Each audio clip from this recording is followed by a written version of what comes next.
Bonsoir, donc je vous fais une vidéo maintenant, car demain je n'aurai pas la possibilité. Alors à titre introductif, une trêve est en pourparlers concernant les attaques sur les infrastructures énergétiques des deux pays. À l'heure où j'enregistre la vidéo, rien n'a encore été officialisé, et cette trêve n'est donc pas effective. Tandis que les Russes lancent leur guérane sur l'Ukraine, avec des cibles qui ont été atteintes notamment dans la ville de Kropyvnytsky. Donc, je vais vous montrer sur la carte où se trouve cette ville, qui est donc dans le centre de l'Ukraine, ici, exactement. Et notamment une entreprise de production ferroviaire a été touchée donc, dans ces attaques. Les Ukrainiens, quant à eux, ont aussi lancé leurs drones sur la Russie. Si la plupart de ces derniers ont été abattus, certains ont pu atteindre leur cible, comme un dépôt de munitions à l'est de l'aérodrome de Engels. Donc Engels, c'est cette ville qui se trouve ici. Il y a un aérodrome à l'est de la ville, notamment pour les bombardiers stratégiques russes. Et à l'est de ce dernier, ici, il y a eu une puissante explosion donc le 20 mars. Explosion donc, qui a eu lieu dans ce dépôt de munitions. Retour sur la carte, nous allons nous diriger sur le terrain et en commençant comme à l'habitude sur l'oblast de Koursk. Les fantassins russes continuent à être bombardés dans le village de Bassivka, ici, notamment ici avec une vidéo qui a été publiée le 18 mars. Les Russes continuent leur avancée en direction de la frontière donc, ukrainienne. Ces dernières 48 heures, ils ont repris du terrain ici, à l'ouest de Molovoï, ainsi qu'au sud ici de Kurilovka. Les 18 et 19 mars ici, des positions de l'armée russe ont été bombardées. Sur Soudja même, de nouvelles géolocalisations ont été réalisées. Ici, un Humvee a été abandonné le 16 mars.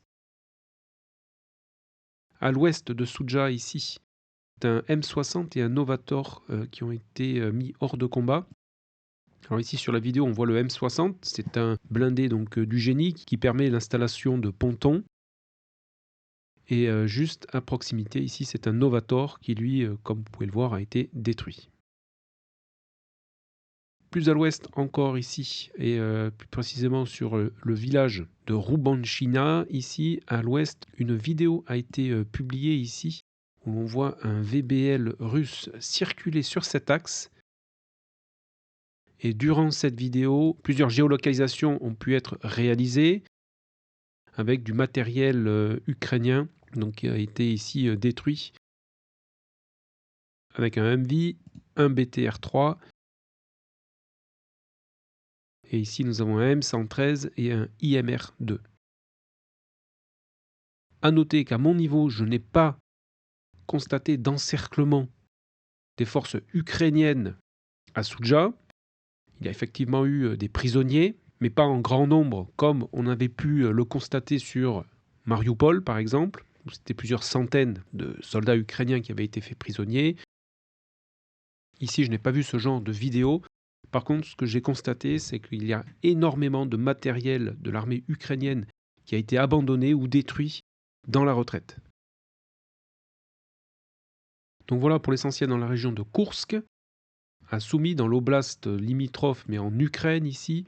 Sur cet axe ici, un M113 a été endommagé et abandonné après avoir été attaqué par un drone kamikaze russe.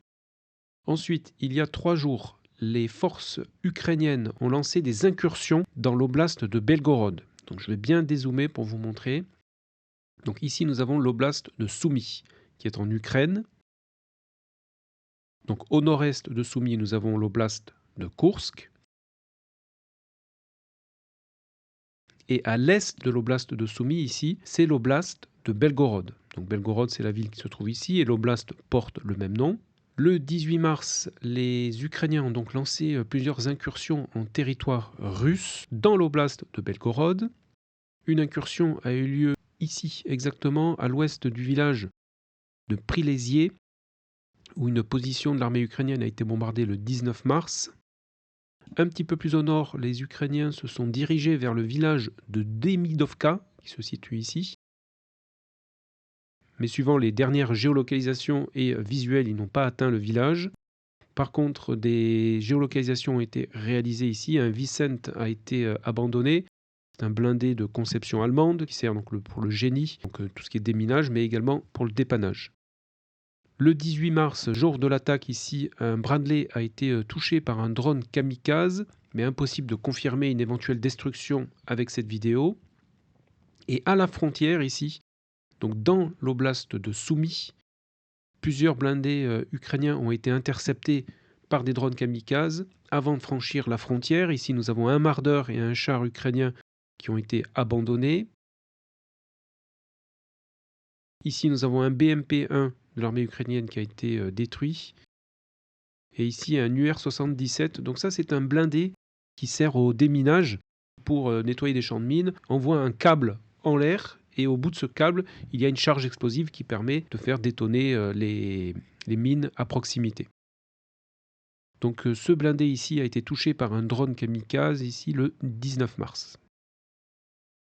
Sur les arrières ukrainiennes, ici, des obusiers ont été détruits par des tirs de contre-batterie russes. Le 19 mars, ici, c'est un M777 qui a été détruit. Et le lendemain, donc aujourd'hui, c'est un autre obusier qui a également été détruit, mais cette fois-ci par un Lancet. Il pourrait s'agir d'un M777, mais je ne suis pas sûr à 100%. Donc voilà pour les incursions ukrainiennes dans l'oblast de Belgorod. Je n'ai pas plus d'informations à l'heure où j'enregistre la vidéo. A noter que dans la région de Belgorod, ici, une sous-station électrique a été touchée par un drone ukrainien dans la journée du 17 mars. Nous allons maintenant nous porter sur le front de Louhansk, où sur la partie nord, ici, on note une nouvelle traversée de l'Oskil par les Russes. Et ces derniers auraient même réussi à sécuriser cette partie du terrain. On se trouve ici dans le parc national de Dvoryshansky. L'autre information du front de Louhansk ici nous vient au nord-ouest de Balka-Zouravka, ici où les Russes ont avancé ces 2 derniers jours et ont en même temps sécurisé cette partie du terrain. Et ici, une position de leur armée a été bombardée le 18.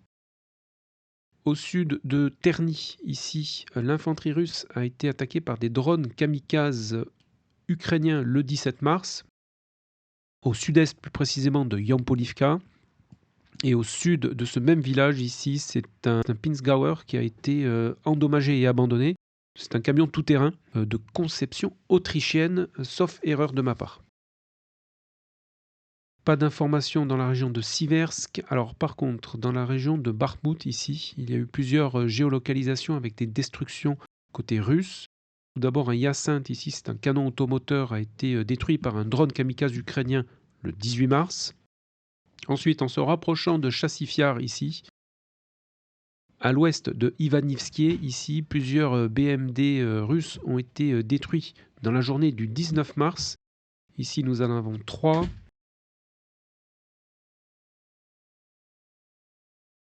Un peu plus au nord, ici. Et alors, sur Chassifiar, ici, plusieurs de ces BMD ont réussi à atteindre ce secteur, donc toujours dans cette journée du 19 mars. Et un de ces blindés ici a de nouveau été détruit dans la même journée.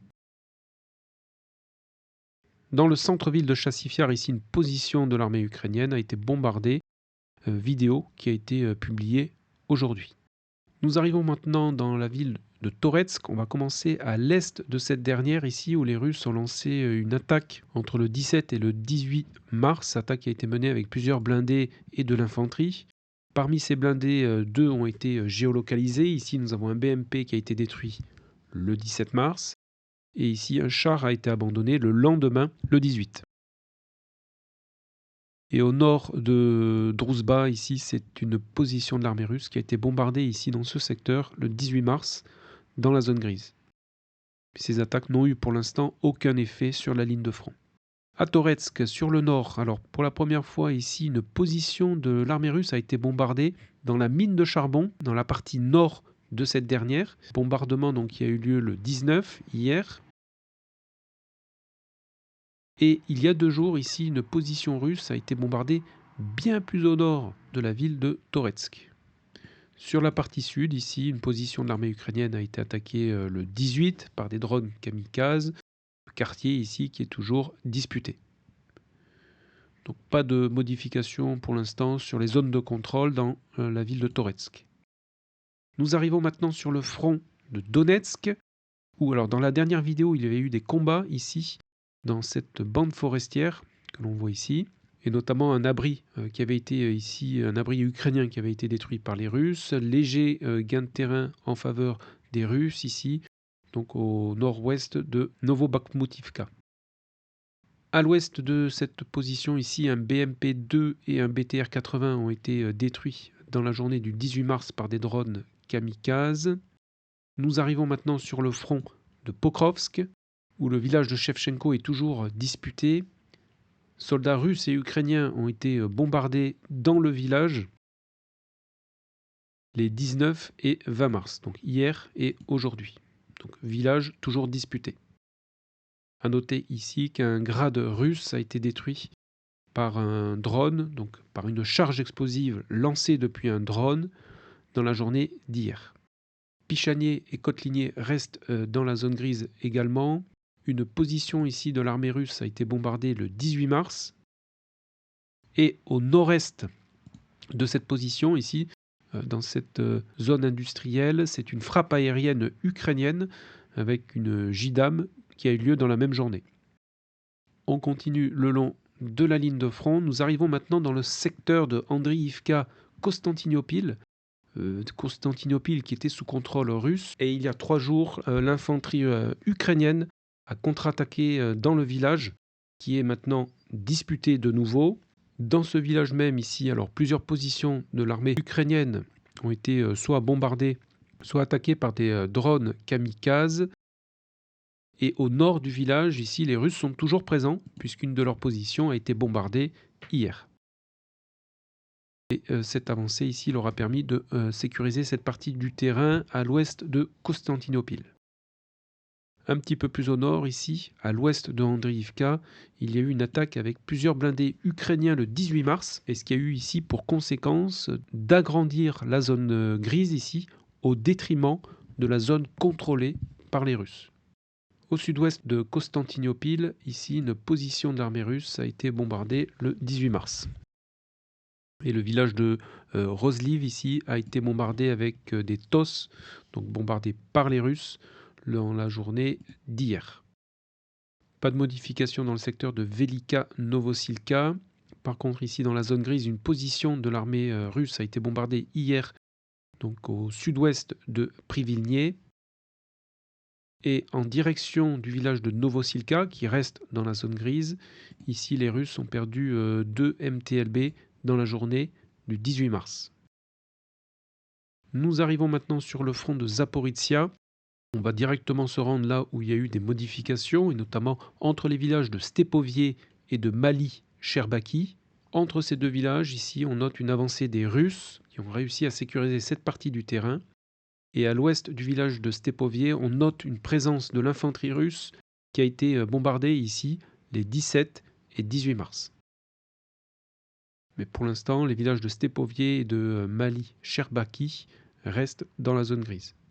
Donc voilà pour les informations essentielles au 20 mars 2025. Donc en résumé, dans la région de Koursk, les Russes continuent leur avancée vers la frontière. Les Ukrainiens ont lancé des incursions dans l'oblast de Belgorod, donc au sud de l'oblast de Koursk.